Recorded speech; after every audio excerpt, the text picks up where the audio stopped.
Bonjour, je vous retrouve aujourd'hui avec une nouvelle vidéo tuto. Tuto art journal. En fait, je voulais me faire un petit journal d'art journal, mais plus avec des techniques de tamponnage et d'aquarelle. J'en ai déjà un en fait art journal où je travaille plus les techniques de mix média avec les acryliques, des choses un petit peu plus dures. Et là, je voulais m'en créer un avec plus des petites scénettes à l'aquarelle, notamment pour mettre en scène les tampons Show and Flower. Et je m'étais acheté en même temps que le cahier que j'utilise pour mon art journal qui est rouge, donc avec le papier Paint On lisse. Je me suis acheté le même en fait en version papier à grains, donc même Paint On à grains, les couvertures sont bleues. Et j'ai commencé cet après-midi à faire une petite scénette dedans, c'était la première fois que je l'utilisais. Je suis pas du tout à l'aise avec ce cahier, je pense qu'il va me servir plus de cahier brouillon je crois, quand je vais tenter des colorisations juste pour me faire la main parce que je suis pas du tout à l'aise. Je vous avais dit déjà que en fait comme le papier il est à grains que d'un seul côté, il y a le recto est à grains et le verso est lisse. En fait, comme ce sont des pages qui sont pliées en deux, enfin c'est des feuillets, je me retrouve avec une page à grains, au verso c'est lisse, la page d'à côté elle va être lisse, je vais avoir une double page après à grains. Enfin voilà, c'est pas du tout le même papier au recto et au verso. Et j'étais pas du tout à l'aise. Donc je me suis dit, c'est pas grave, ce cahier il me servira pour faire voilà, des essais, des tests. Par contre, je veux vraiment me créer un petit cahier d'art journal avec mes aquarelles. Donc je vais partir comme ce que j'ai fait aussi pour l'art journal classique avec mes fonds à la gel press. Là, je suis partie sur un papier en fait lisse, épais, que j'ai plié en deux, donc c'est une feuille A4. Et je vais venir travailler comme ça mes pages en double page. À la fin, quand j'en aurai suffisamment, je les collerai toutes les unes, au dos à dos, et je me ferai un album, ensuite une structure d'album pour les fermer, ou juste faire la couverture avec un papier aussi, je verrai. Donc voilà, alors le papier sur lequel je travaille, c'est pas le Paint On que vous m'avez vu utiliser là, c'est le papier Fabriano en version mix média. Et je l'adore, je suis en train même de le préférer au Paint On. Pourquoi ? Parce qu'il a je sais pas comment vous expliquer sa texture, il fait le même grammage, il fait 250 grammes aussi. Mais il a une texture lisse, mais pas aussi lisse que le Paint On. Et du coup, je préfère le travailler. Alors avec les aquarelles, mais même, je sais pas, j'aime bien au toucher, j'aime bien son aspect.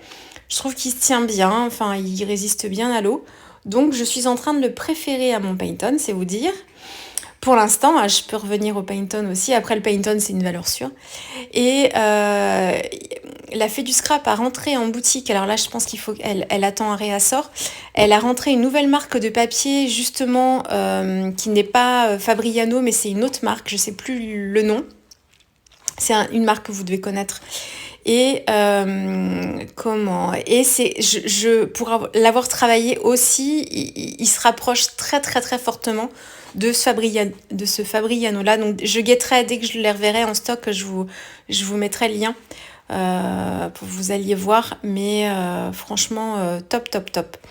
Donc j'ai papoté et du coup vous n'avez pas vu la première partie, mais bon ça tombe bien, je la recommence exactement pareil à gauche. Là j'utilise un pochoir Show and Flower et je vais le travailler avec mes oxydes.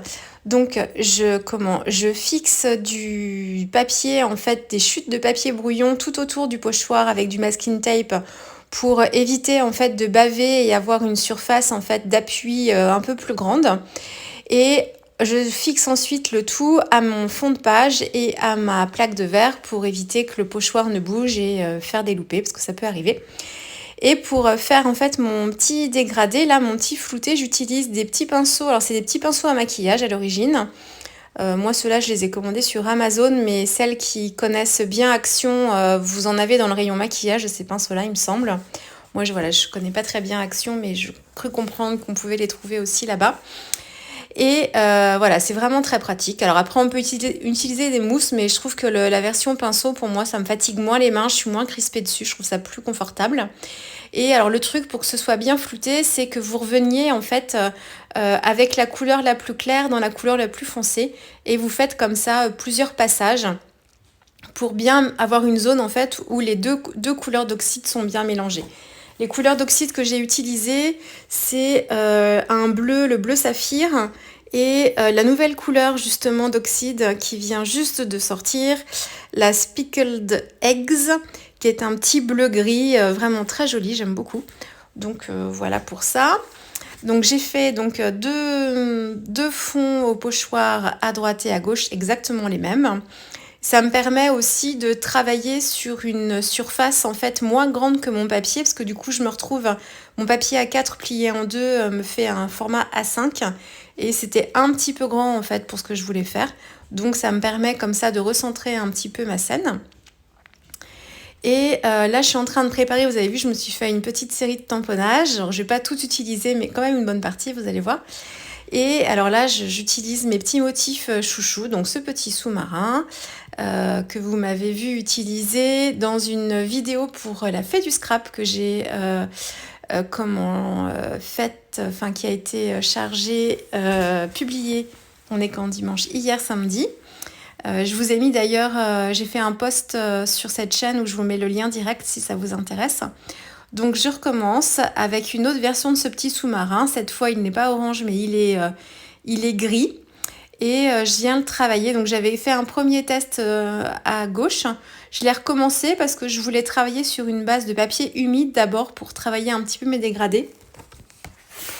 Donc voilà, après, sur le résultat final, ils sont vraiment très approchants l'un et l'autre. Donc voilà, bon là, pas de particularité. J'essaye de travailler un petit peu mes ombres. J'essaye aussi, comme il est vraiment tout gris, j'essaye de mettre sur les hélices, des parties un petit peu plus foncées que d'autres. Puis voilà. Et pour faire les hublots, j'utilise un fond de bleu que j'avais déjà dans ma palette que j'avais déjà préparé dans ma palette d'aquarelle, mais très très très dilué pour apporter une petite touche de bleu sur les vitres. Ensuite, je fais mes petites algues. Donc là, en fait, en termes de combo de couleurs, je suis avec mes aquarelles Winsor & Newton et Sennelier. Ça dépend là des couleurs. Je veux vraiment... Pardon.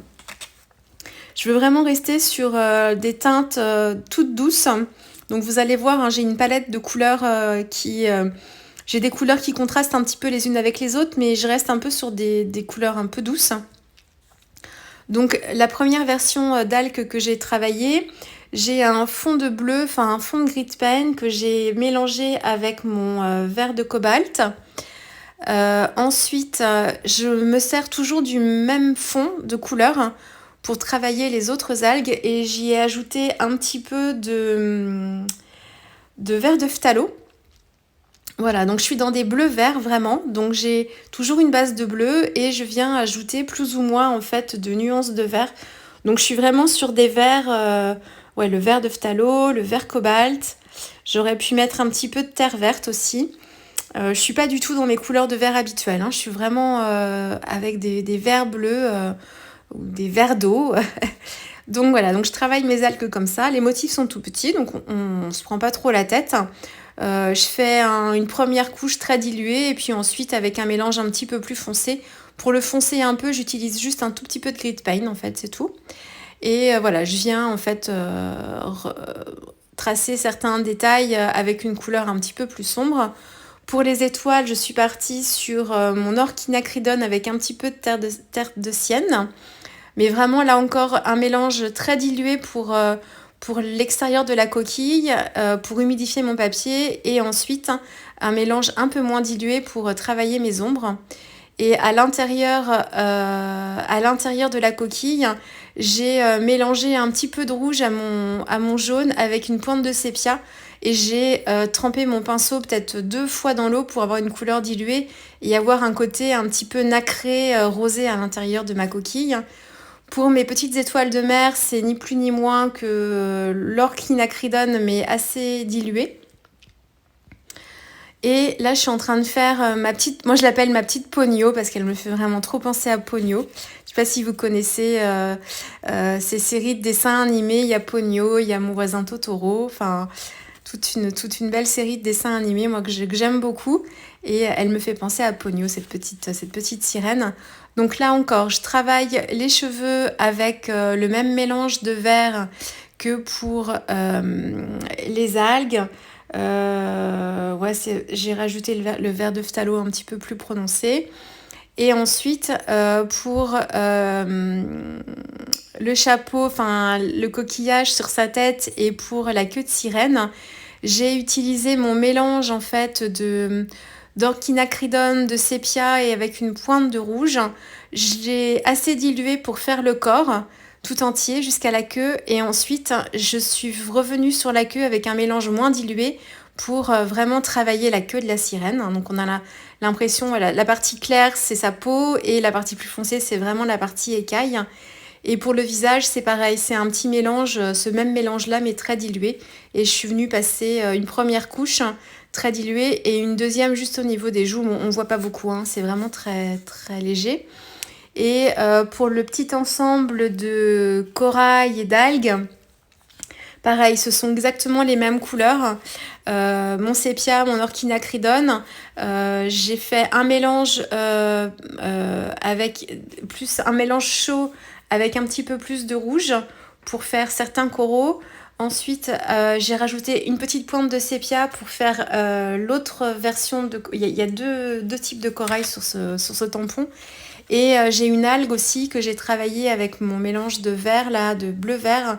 Et j'ai rajouté une pointe de sépia aussi dedans pour le ternir un petit peu. Donc voilà, et j'ai travaillé, j'ai fait plusieurs motifs comme ça, de la même façon.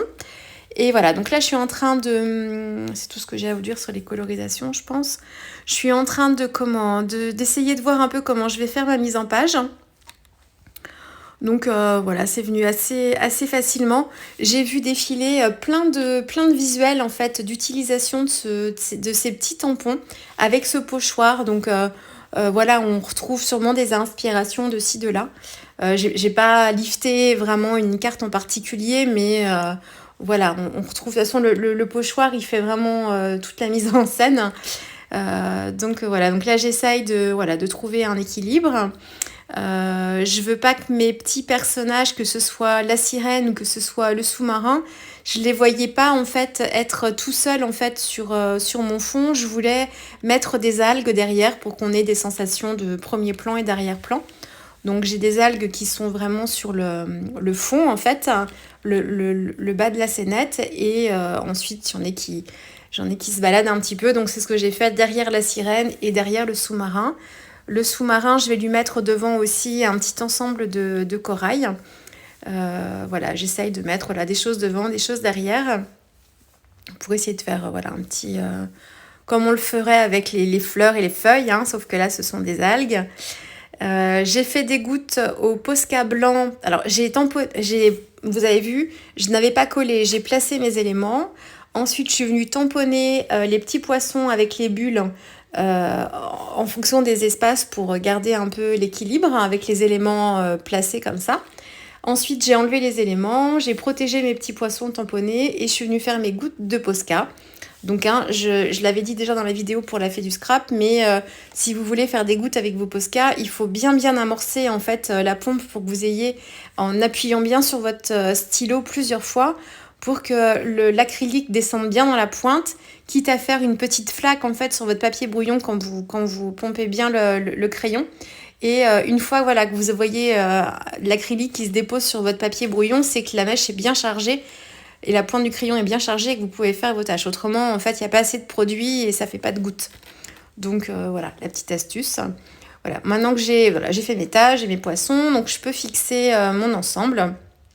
Donc j'utilise ma colle. Et puis, je prends pas de double face ici, comme d'habitude, parce que les éléments sont tout petits. Et même si mon double face, il fait des petites languettes assez fines, c'est un peu galère quand même. Donc là, avec la colle, c'est plus simple. Pour la petite sirène, je lui ai juste mis du double face, en fait, derrière pour pouvoir faire mon petit montage d'algues derrière en les collant au fur et à mesure, en les plaçant derrière et pour les maintenir. Et ensuite, je suis venue mettre de la colle sur l'ensemble de mes embellissements à l'arrière pour bien les coller. Alors que le sous-marin, en fait, je vais le monter sur de la mousse 3D. Donc, j'ai placé le sous-marin sans mousse 3D. J'ai marqué le haut du sous-marin, l'emplacement du haut du sous-marin avec un crayon de bois pour m'aider en fait à placer mes algues, pour savoir à peu près où les mettre par rapport au sous-marin. Et une fois que j'ai collé mes algues, je monte mon sous-marin sur de la mousse 3D et je viens le coller. Vous savez que j'aime beaucoup utiliser les mousses 3D pour donner du relief et du volume. Alors je ne l'ai pas fait sur la petite sirène parce que les pages après vont être pliées. Donc je ne voulais pas trop apporter de volume non plus. Donc voilà, là j'essaye de voir où est-ce que j'ai placé les petites étoiles, mais je vais faire ma première idée. Donc voilà, les étoiles je les colle juste sur le centre, j'attends que ça sèche et ensuite une fois que c'est bien sec, je viens recourber un petit peu les cornes des étoiles pour leur donner un petit peu de mouvement. Et là je tamponne 2 textes sous mes petites scénettes. Donc c'est Listen to the Ocean et l'autre c'est Zoom Focus, vous allez voir après. Voilà, c'est la grande planche avec les appareils photo, sur le thème de la mer, mais avec les appareils photo, en fait, les différents mots. Et Listen to the Ocean. Ocean, c'est la planche de tampon avec le petit sous-marin. Là, vous voyez de plus près. Donc voilà, donc c'est assez simple. Ce qui prend le plus de temps, c'est de faire les colorisations et le détourage de tous les petits embellissements. Il m'en reste d'ailleurs. Je vais pouvoir en faire d'autres.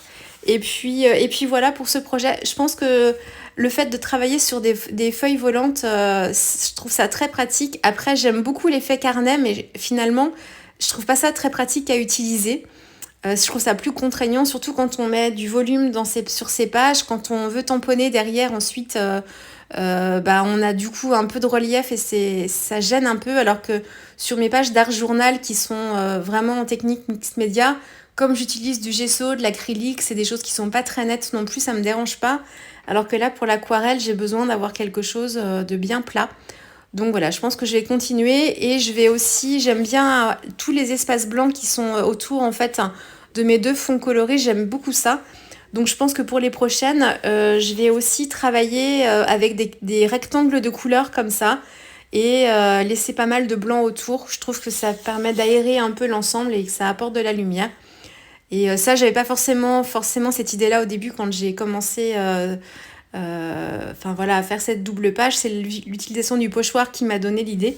Donc je pense que je vais partir là-dessus. Donc voilà, la suite au prochain épisode. Bon voilà, j'espère que ça vous aura plu. Cette petite scénette sous l'océan. Et puis moi, je vous dis très vite avec une prochaine vidéo. Allez, au revoir.